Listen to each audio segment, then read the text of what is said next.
Luxury is not anymore only about the first impression. Clients live these busy lives nowadays, so they want to disconnect.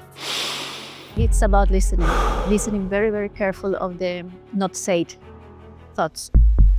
Luxury has changed. It's no longer about how it looks, but how it feels, how it flows, and what people remember when they leave. First impression and lasting impression of a space is quite important in design. What makes project really successful is when it's actually authentic. When you enter to the space, you create that rituals, that moments, that pause. It's a really interesting point in terms of how technology has impacted the design process. Technology, it should be there, but integrated in a way that is hidden. This gives you this human touch in the space. The moment you enter the space, you feel it and everything comes together. It's not just about creating a strong narrative, it's just making sure that there's that person who have that vision, bringing them on board onto that experience so they can feel it as well. In a city that never stops building, what makes a place truly unforgettable? Step into the new definition of luxury as we go beyond the surface.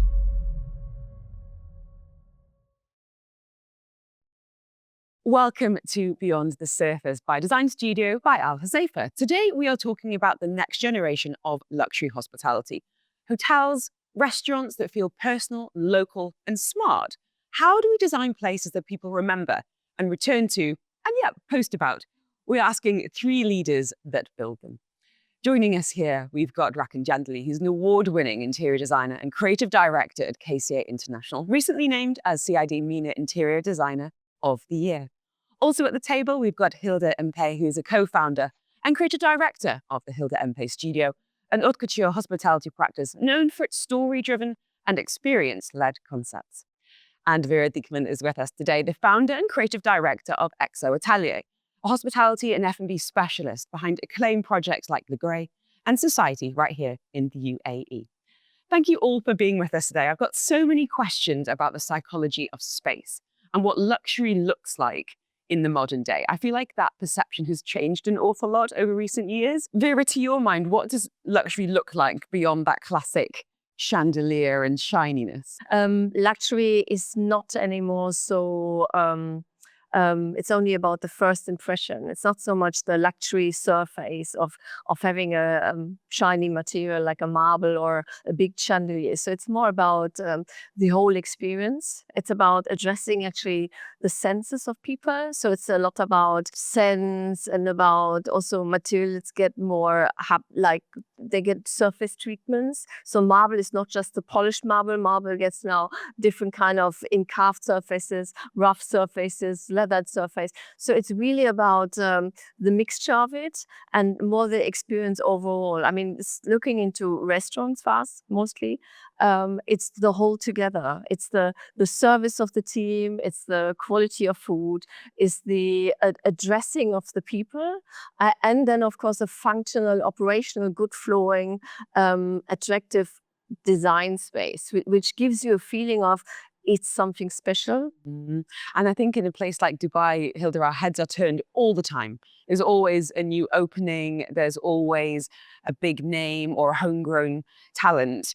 And I wondered what, to your mind, is the secret sauce when it comes to creating a space that makes people want to return to, even when they're seeing on Instagram, oh, maybe I should be going there instead this Saturday night. I think we start by listening around the neighborhood, try to tell stories. With storytelling, how do you get that out of a client? Because they might come to you with an idea and you need to get an understanding of what they want to convey. And obviously with your skills in design, how you actually get that into an environment. I think it's about listening. Again, listening very, very careful of the not said thoughts. And it's about values as well. For instance, I believe that very conceptual aspect, but very important, is when we try to understand the client, what he wants to reflect, to portray, what is the client himself as a person. And at the end, all of our projects are completely interlinked into our personalities. So what is that common value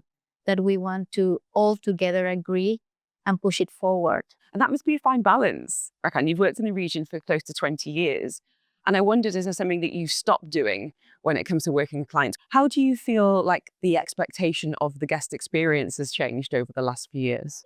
It's all about not over designing a space. Yeah. So finding the right balance. We have this principle of 80-20, where you have certain feature and elements that you would like to attract the guests, that this is the main feature of the space that basically resonates with them, brings some sort of an emotion, activates a sense, and how you can drive that throughout the journey within, for saying a hotel, how that continues throughout the hotel design for a space.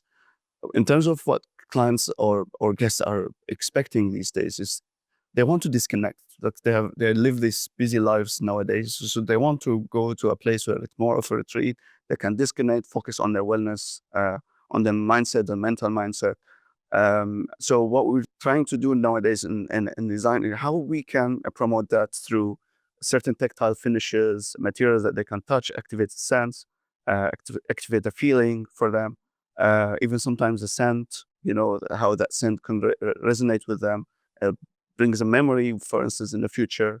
What we call it, there's something very important. It's the first impression and lasting impression of a space. It's quite important in design. And this is what we try nowadays do for them. And if we're talking about where luxury is heading, so it's about quiet luxury, simple and relaxed, where people can focus on themselves. I want that escapism, that disconnection. I really like what you said earlier about it being a whole picture. You can walk into space and think it is beautiful. It can make you feel a certain way. But if that brand and that staff are not continuing that story, you can have the best food in the world coming out of the kitchen.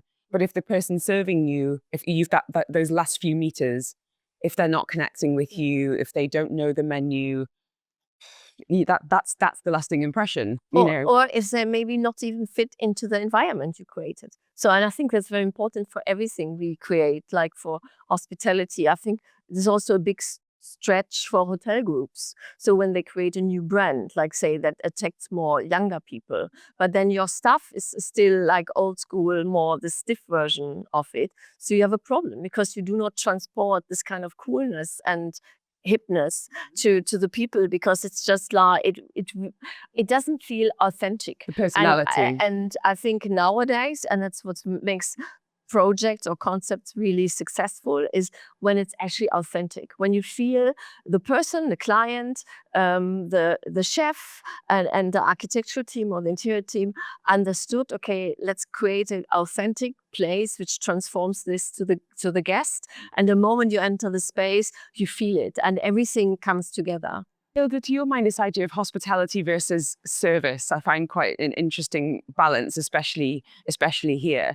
When you're working with hospitality clients, what are your goals when it comes to that guest experience? And could you share some of your tips of tricks of the trade in terms of how that translates, and maybe examples that we could be familiar with? When we start working since conception with the architect, space planning, we're fully involved. And that's when I talk about the values, isn't it? Is that connection between what we want to achieve as a group. And of course, in that group, there's strengths and expertises that helps to embrace that vision. We're talking about, for instance, for me, what is important is a whole journey. When you enter to the space, you create that rituals, that moments, that pause. And Hilda, tell us a little bit about where you think luxury, when we think about interior design and interior architecture, is going in the future. What are your predictions and hopes? Quiet luxury. I think well-traveled, who's looking for real luxury, who perhaps will be looking for something completely different of what we understand as luxury. It's about exclusivity. It's about privacy. It's about comfort. Some people have different requirements in terms of that guest experience. Some people want to be seen, and some people want that privacy aspect. So I think that's a really interesting point. When you go into a hotel room, and then maybe Rakan, you can speak to this, do you find yourself going, this works, this doesn't work? I think they're trying to achieve this. Do you immediately kind of assess a space? We criticize each other's work.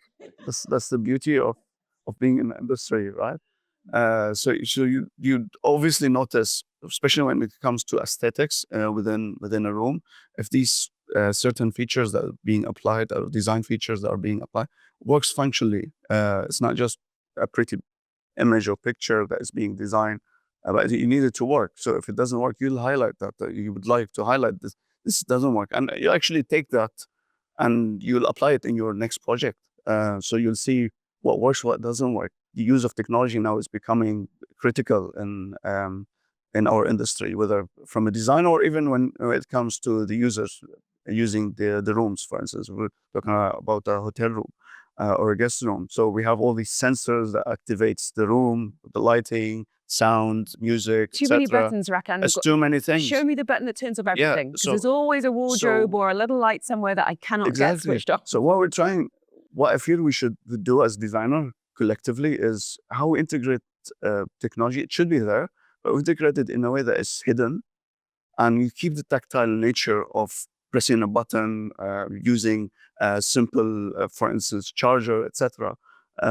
This gives you this human touch in the space. You don't want to lose that. What are some of your pet peeves, Vera, when you're traveling? And we don't need to talk about UAE, but even globally, where you're going, why are people still doing this? Light switches, light scenarios. I think they annoy me the most. Light scenarios is sometimes it's just not it's not self-explaining, and it's really like when they try to bring light scenarios in and then not really appropriate thought through.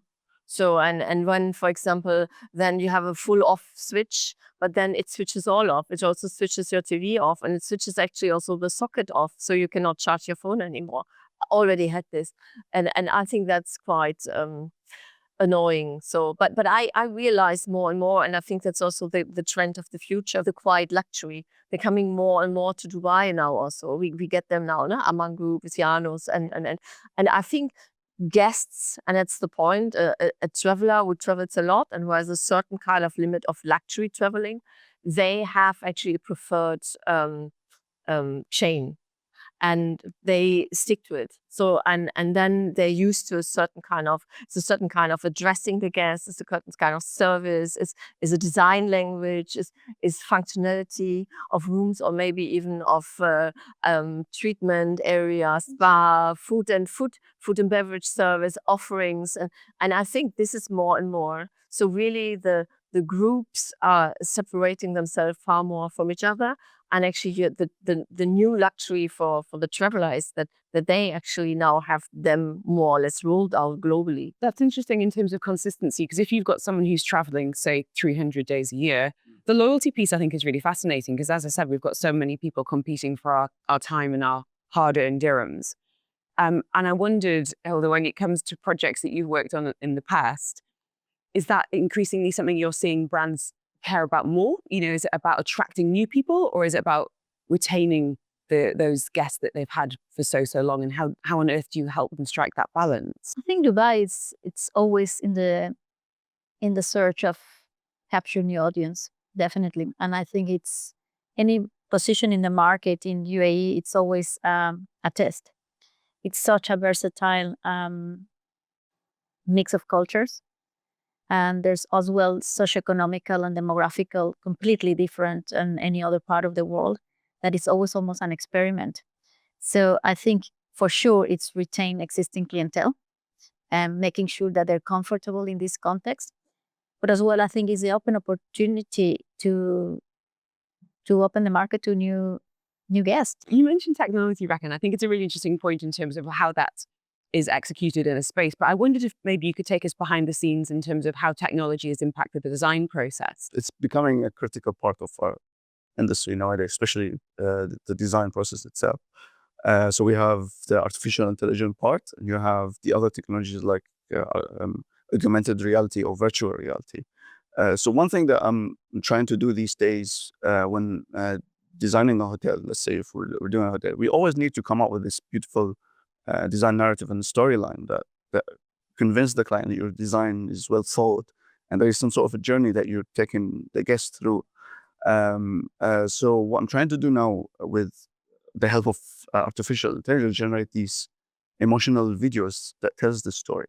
It's not just the rendering, the CGIs that you show how the space is going to look like, but it's actually how you walk the client or the guest through the whole process, from the story itself to when they walk through the spaces and what they discover as part of the journey. Augmented reality also is becoming an interesting part of doing presentations to sell your design. For instance, you can have a beautiful plan and then you bring your phone and the whole building or the room itself comes to life. So obviously it is important. It's just, it has to be utilized properly. But then you have this idea of the touch points and the texture and the scent as well. And I wondered, when we think about craftsmanship and sustainability and choices that you're making, how do you get that balance between what you would love to see in a space, Vera, especially when thinking about F&B, and I guess some of the practicalities of how that space is actually going to be utilized? To keep it well maintained, we usually, when we specify products for commercial use. So that's one thing. It's very important. So, and manufacturing and arts craftsmanship is for our side more used on artworks or on decorative pieces, like key features, rather than like on the daily used surfaces. So a chair in someone's home would be used. No, yes, exactly. The problem is the chair for normal residential use is moved by your family maybe 3 times a day if you eat all 3 meals at home. In a restaurant, you have maybe an occupancy of a table of 10 to 20 times a day, meaning I move this chair 10 to 20 times. And the commercial use products, they're just different constructed. They have either aluminum frames underneath or steel frames, and then they're connected. And surfaces, in this case also, like it's nice, of course, to always play with stuff, but you need to be always very sure that it just looks good after a while. I mean, like the client will not be happy with you if you put him something super experimental in, and then after a half year, it looks like it's 10 years and use. A lot of money, specific in, I think, F&B, vanish in areas where you do not see it. So MEP technology, it's just like, or kitchen technology, like kitchens are quite expensive. And the guest, so you spend already a lot, and the guest does not see in a single bit of piece of anything. So sometimes not so easy. And an education process with a client in terms of how that money is going to be allocated. Yeah, or even just, for example, the Grey is a good example, because the Grey is one of the first venues where we have a freestanding bar in the middle, where actually the guest is also invited to go in the bar. So, and it was a big discussion. Because how do we like this? Will it be clean? How do you operate it? How will it look for the people when they can look behind the bar? So it was a big discussion point for nearly 4 weeks. Do we do this? Do we not do this? Do we move the bar backwards to the thing? And it's really like, it's also for a team. So they had to learn to work clean. You can see from every side of the venue, you could look inside. So it has some challenges. You've all lived here for a number of years and made Dubai your home. And I wondered, Hilda, what your own home is like, when you think about what luxury looks like to a guest, to a client, for that kind of, limited experience. Is that something you look to replicate in your home, this idea of it being a sanctuary and that quiet luxury, or is it a completely different aesthetic? Completely different. I think it's, I don't apply necessarily that principles. A house is just humbled, and I love to feel that. And I leave that house for me and my family, not for anybody else. So I think that's something very important. What about inspiration? When you travel? I collect things in general, from stone to a rug. And that eclecticness, it's almost a journey. The other day, I was talking with a team member and about how to create stories and narratives. And I think it's something that is very personal. It's part of your life. You have been collecting experiences, memories, ideas, moments, and how to translate that into a concept. It's part of you. So that's what it's not just about creating a strong narrative. It's just making sure that there's that person who have that vision and experience, bringing it alive, or guiding a team through the process and bringing them on board onto that experience so they can feel it as well. Okay, when you think about everything you're putting in terms of investment of the team and the time, and then that proof of concept at the end, what's it like kind of opening the doors to somewhere, or finally seeing guests walking through a door and experiencing everything you've been working on for so long? Yeah, exactly. This is where, that's what we aim for, and how we see reactions of guests or clients when they walk into these spaces that we've designed and how they experience them. when they start taking photos, oh, I love this feature, they post it online, Instagrammable moment, etc., etc. So this is actually quite pleasing for us, and it's a reward in the end. Like when you see someone enjoys the design that you've produced for a project that we've done, actually, which being built currently.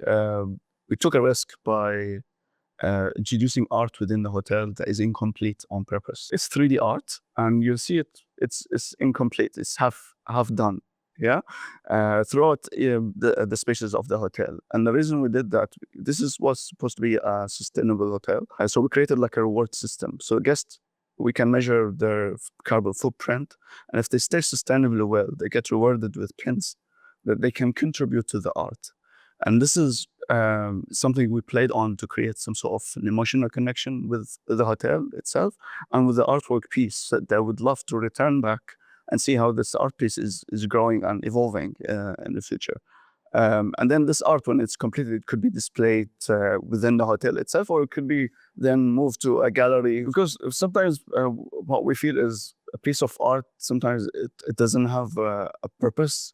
People, they look at it, okay, it's just a piece of art. But when you try to make it part of a narrative, part of an experience, this is where people can connect with this art piece and they relate to it in the end. Are you seeing hotels in particular looking at investing more in understanding that this is part of that escapism? Are we seeing bigger budgets when it comes to Yes, to I mean, there artworks? are certain hotel brands where they target some sort of story neighborhoods or neighborhood stories where they would like to bring the local craftsmanship into the hotel itself and to be displayed, whether it's in a furniture, as a furniture piece or as an art piece or an installation in the space. And I think this is not only from a hospitality perspective, even developers nowadays, we're seeing certain types of developers in the region. They're investing a lot of money into art, specific curated art for their building, for their residents. One of those developers, I've recently was working through one of their recently opened residences, and they have collected art from all over the globe. There you have from Kazakhstan, Nigeria, Lebanon. There is a story behind each artwork. It does speak to an interesting point about feeling global, but also being local as well. Yeah, I think we have both here. I mean, it depends also on your client. Like if it's an international chain or if it's a local F&B chain or local hospitality group. So, I mean, we have 98% local clients. So therefore, it's slightly different. So, but also they have international. I mean, we have one client who's also very much into international art, and he collects them, and now we're exhibiting him the art in his places. So, but I think everyone is very unique, and I think the really interesting thing is now that Dubai is a bit like the melting pot of the Middle East. So it's a bit like the New York of the past. So now, but in the desert, and that gives all the incredible opportunities for all the different nations and to come together and to create all this kind of different concepts and ability for great hotel groups and really like every different kind of style. So you can literally select I think you could select every day, 3 times a day, a topic, and you go into the search machine and you're going to find a matching restaurant or place, and you could eat every day or go out every day in a new place. And that's Dubai. So it's very, very versatile, and it's very unique, and it's very really combines the different cultures, ideologies, and gives also all of us this kind of peace and freedom to choose this, but also to show it, and to actually to give everyone, to invite them into the space and the hospitality of your culture. Is there a space or a restaurant or a hotel that you would love to go in and put your own mark on? Is there maybe somewhere you visited over the years and think, oh, I'd love to try something, Vera? I have one which I always see when I travel. I would love to redesign the lounge of Emirates Airline. So it's for me the thing where I always think like it's the leading airline in the world for me, and has, I think, excellence is all over. And when I'm in the lounge and I see the F&B program we still have there, and the way it's catered to us, I think it's not representative anymore for what's possible and what's attractive, and how you can interact better with the guests. What about you? And is there any hotels you've been to recently that I think are maybe doing a great job? Yes. So there is a specific hotel that I would love to revamp in a way. It's Anantara Qasr Sarab in Abu Dhabi. It's been a while that it's been there, and I think it's time for it to be a little bit different. I love that hotel, but what I would like to do is I want to maintain the sense of place, the essence of it. But what I would like to do is add that additional digital layer on top of it that could make people feel immersed in the design. So I hope I will get. We're kind of there, but I hope we get a chance to do it. I've manifested to design one hotel before. One Hotel is one of my favorite brands, if you know of the brand. It's called One Hotel. They're all about nature, sustainability, bringing light in, filtered light, and the nature of the space itself. And now they bring nature into the hotel itself. So I had a chance to work on one. What about you, Hilda? Is it, globally or locally, anywhere that you feel like, Impact could have an amazing impact, whether it is on luxury or wellness, connection, or just aesthetic? There's a cafe I love, and it's in Garden Center. I love because it's very down to earth, and I used to love to go and work there. And I think the essence of it's amazing, but the level of comfort, not so much. So I would say, just a little bit of something that keeps that spirit in that place. It's a little hidden gem. I just love it. You're all amazing examples of the work you've done over the years. So thank you so much. I'm really excited to see what's going to happen next, from 5-star hotels to Emirates Lounges to little hidden gems in Dubai. And it's been an absolute pleasure to think about how luxury spaces, psychology, space, light, service, functionality all come together. And we have seen today that the next wave of hospitality mixes that local story, smart tools, operational reality. So the beauty actually works. So thank you to Rakan, to Hilda, and to Vera today. This is Beyond the Surface, and we'll see you next time.